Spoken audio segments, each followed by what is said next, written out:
जय माता दी। आइए सुनते हैं ग्यारस माता की यह कथा। एक बार एक राज्य में एक राजा रहा करता था। राजा बहुत ही बुद्धिमान और बलशाली था। राजा सदैव अपनी प्रजा का बहुत अच्छे से ध्यान रखता था। प्रजा भी अपने राजा को बहुत पसंद करती थी। राजा की 2 बेटियां थी। राजा अपनी दोनों बेटियों से बहुत प्रेम करता था। राजा की छोटी बेटी देखने में बहुत सुंदर और आकर्षण थी और राजा की बड़ी बेटी छोटी बेटी के मुकाबले थोड़ा कम सुंदर थी। राजा की छोटी बेटी ग्यारस माता की पूजा किया करती थी और सभी लोग राजा की छोटी बेटी से बहुत प्रेम करते थे और बहुत प्रशंसा किया करते थे। राजा भी अपनी छोटी बेटी को बड़ी बेटी से अधिक प्रेम करता था, जिस कारण राजा की बड़ी बेटी को अपनी छोटी बहन से बहुत नफरत होने लगी। राजा की दोनों बेटियां जब बड़ी हो गई तब एक पड़ोस राज्य में रहने वाला राजकुमार राजा की बड़ी बेटी के लिए रिश्ता लेकर आया। लेकिन जैसे ही उस राजकुमार की नजर राजा की छोटी बेटी पर पड़ी तो वह राजकुमार राजा की छोटी बेटी पर आकर्षण हो गया और उससे पहली नजर में प्रेम कर बैठा। उस राजकुमार ने राजा की बड़ी बेटी के साथ विवाह करने से मना कर दिया और उसने राजा से कहा कि मैं आपकी छोटी बेटी से विवाह करना चाहता हूँ। जिसके बाद राजा की बड़ी बेटी यह देखकर अपनी छोटी बहन से बहुत क्रोधित हो गई और राजा की बड़ी बेटी ने अपनी छोटी बहन को अपना सबसे बड़ा दुश्मन मान लिया। राजा की बड़ी बेटी ने अपनी छोटी बहन से बदला लेने का निर्णय लिया, जिसके लिए उसने अपनी छोटी बहन को जान से मारने का प्लान बनाया। राजा की बड़ी बेटी ने अपनी छोटी बहन को मारने के लिए सबसे पहले एक लड्डू में जहर मिलाकर अपनी छोटी बहन को दे दिया और उसको लड्डू खाने के लिए कहा। लेकिन लड्डू खाने के बाद भी छोटी बहन को कुछ नहीं हुआ। बड़ी बहन यह देखकर बहुत आश्चर्यचकित हो गई, लेकिन बड़ी बहन ने हार नहीं मानी और उसने जब रात में छोटी बहन अपने कमरे में सो रही थी तब एक मटके में सांप रखकर उसे कमरे में छोड़ दिया। लेकिन सांप भी छोटी बहन का कुछ नहीं कर पाया। जिसके बाद बड़ी बहन ने अपनी छोटी बहन से कहा कि चलो हम लोग कुएं में से पानी भर कर लाते हैं।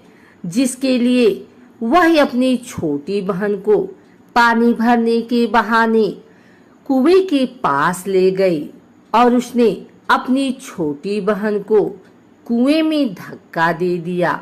लेकिन छोटी बहन को तब भी कुछ नहीं हुआ, क्योंकि हर बार ग्यारस माता उसकी रक्षा कर रही थी और उधर बड़ी बहन अपने सारे प्रयासों के बाद असफल हो रही थी, जिससे वह बहुत क्रोधित होती जा रही थी। फिर उसने अपनी छोटी बहन के पास जाकर उससे खुद ही पूछा कि मेरी छोटी बहन, तुमको पता है भगवान ने सबकी मृत्यु एक निश्चित समय पर लिखी हुई है और कैसे तुम्हारी मृत्यु होगी, क्या यह तुम जानती हो? तब छोटी बहन ने अपनी बड़ी बहन को बताया कि हाँ, मैं तो जानती हूँ मेरी मृत्यु कैसे होगी।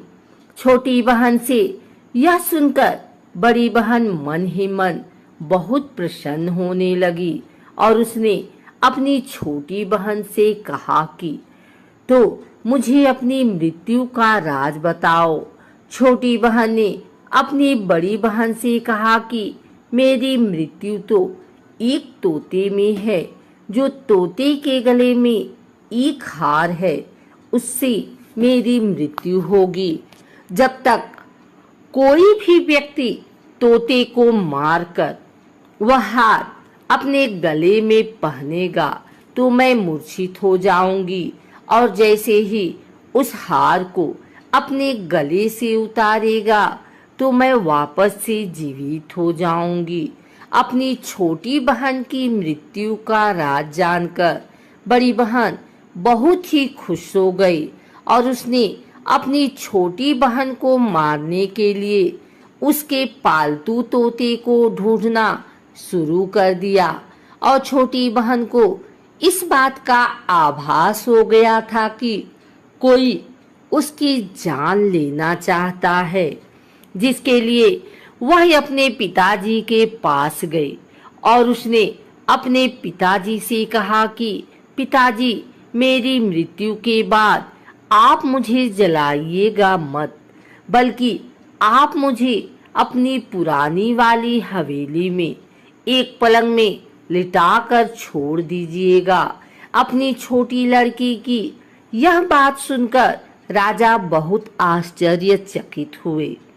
राजा ने अपनी छोटी बेटी से पूछा, बेटी, तुम यह क्या कह रही हो?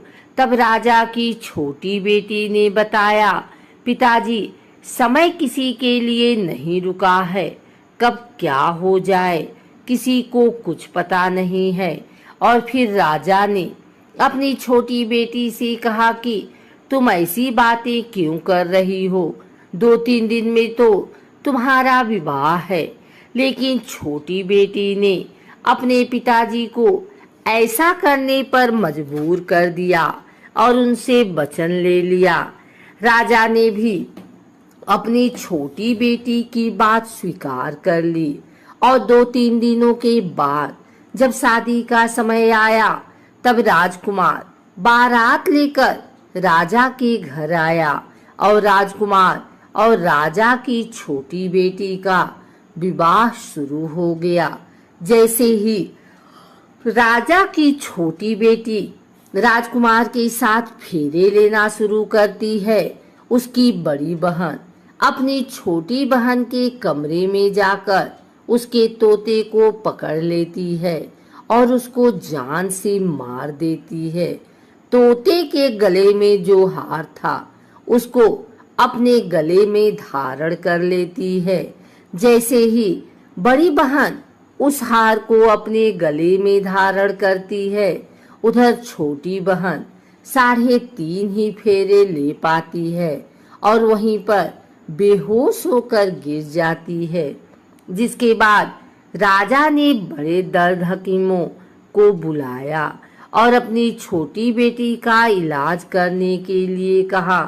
राजा की बात सुनकर वैद्य ने छोटी बेटी को जब चेक किया तो राजा को बताया कि आपकी छोटी बेटी ना तो जीवित है और ना ही मरी हुई है। यह मैं ऐसा पहली बार देख रहा हूँ। राजा ने वैद्य और हकीम को यह बात बाहर बताने से मना कर दिया और उनको कहा कि अगर तुमने यह बात किसी को बाहर बताई तो हम तुम्हें फांसी दे देंगे। राजा ने अपनी छोटी बेटी को पुराने महल में ले जाकर एक पलंग पर लिटा दिया और वहां पर कुछ सैनिकों को तैनात कर दिया। वापस अपने महल पर आ गया। राजा की बड़ी बेटी अपने पिताजी के पास आई और कहने लगी कि पिताजी, अगर यह शादी संपन्न नहीं हुई तो आपकी इज्जत का क्या होगा? आप कहें तो मैं आपकी इज्जत बचाने के लिए राजकुमार से शादी करने के लिए तैयार हूँ। जिसके बाद राजा ने अपनी बड़ी बेटी की बात मान ली और राजा ने बड़ी बेटी को छोटी बेटी के कपड़े पहनाकर मंडप पर भेज दिया। लेकिन राजकुमार यह जान गया कि राजा की छोटी बेटी नहीं है, बल्कि यह राजा की बड़ी बेटी है।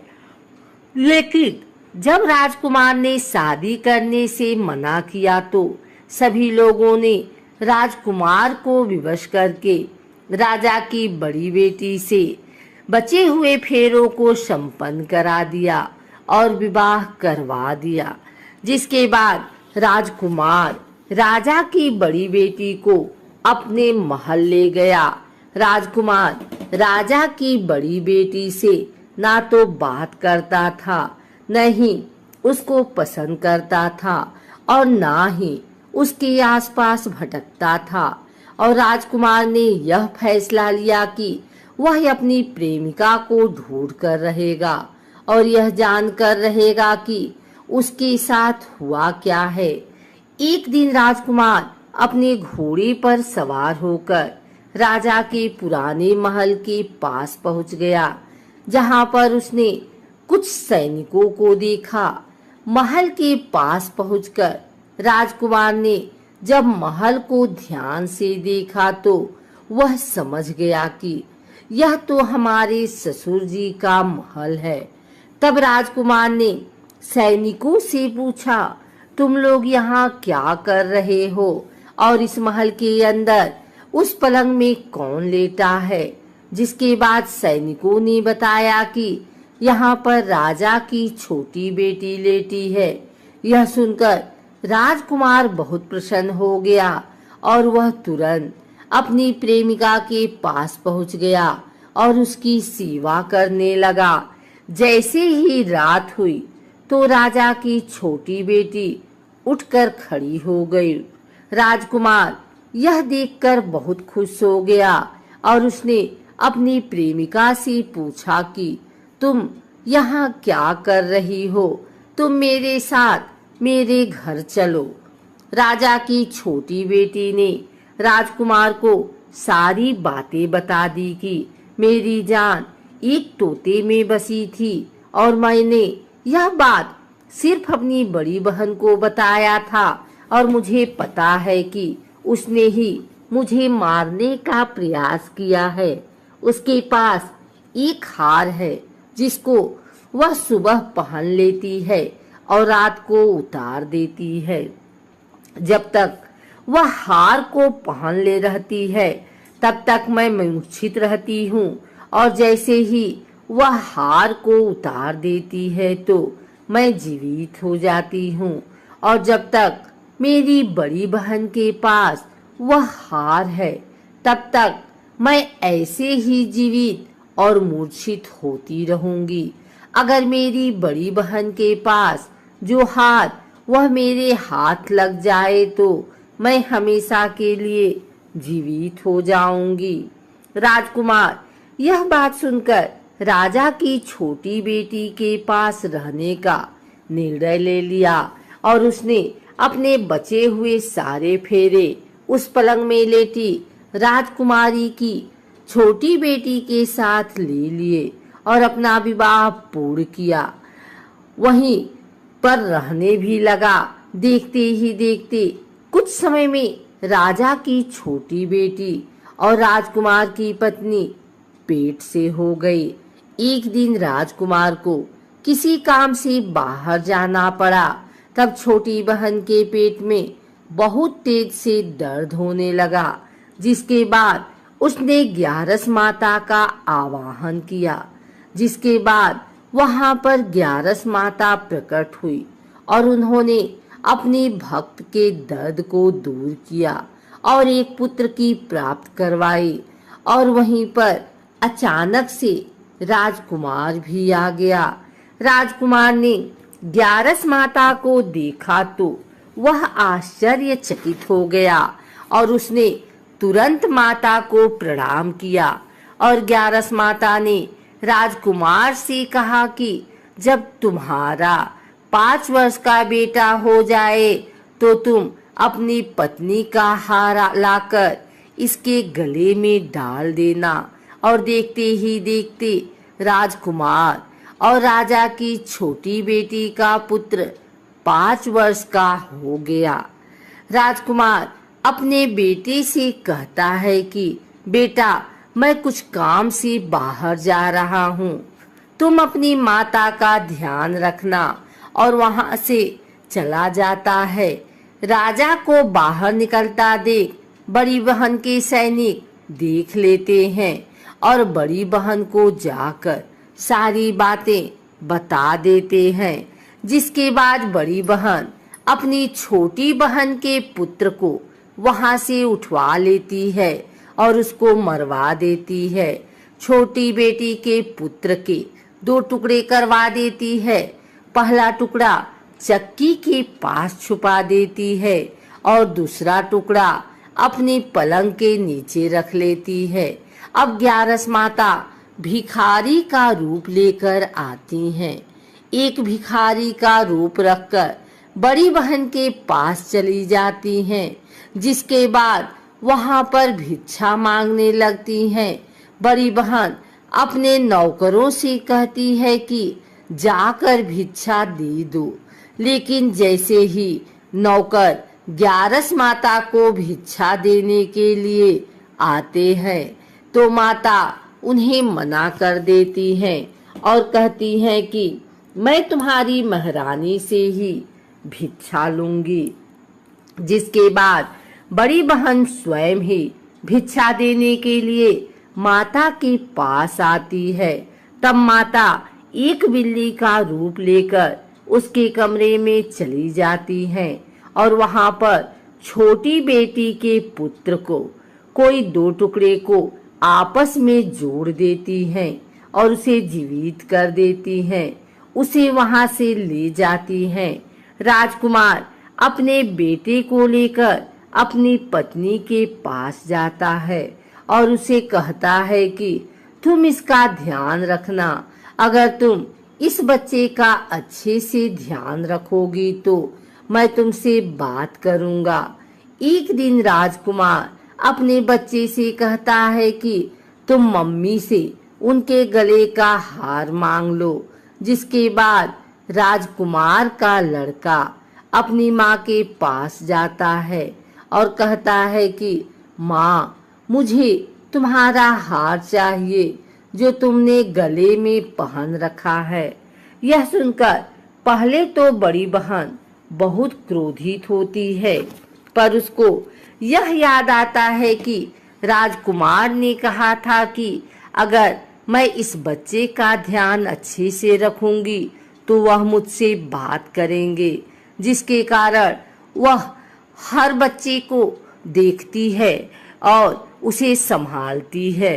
वह तुरंत हार को ले जाकर अपने पिताजी को दे देता है और तभी राजकुमार अपने बेटे को लेकर वहां से जाने लगता है और अपनी पत्नी से कहता है कि तुम हमारे लिए खाना बनाकर रखना, मैं शाम को आकर तुम्हारे साथ खाना खाऊंगा।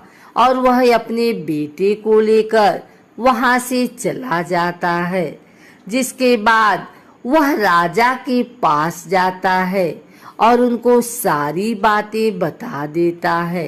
राजा अपनी बड़ी बेटी की यह करतूत सुनकर बहुत क्रोधित होते हैं और अपनी परवरिश पर ही दोष देने लगते हैं और राजकुमार को अपनी छोटी बेटी के साथ रहने के लिए आदेश देते हैं।